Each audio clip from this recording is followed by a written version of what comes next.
படைத்தான் முருகனே. அதனால் கந்தனிடம் பிரம்மனும் இரளுவான், கந்தன் அடியவர்க்கு அவனும் அருளுவான்.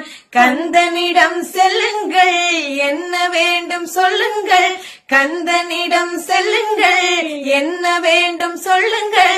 வந்த வினை தீர்ந்து விடும், மற்றவற்றை தள்ளுங்கள்.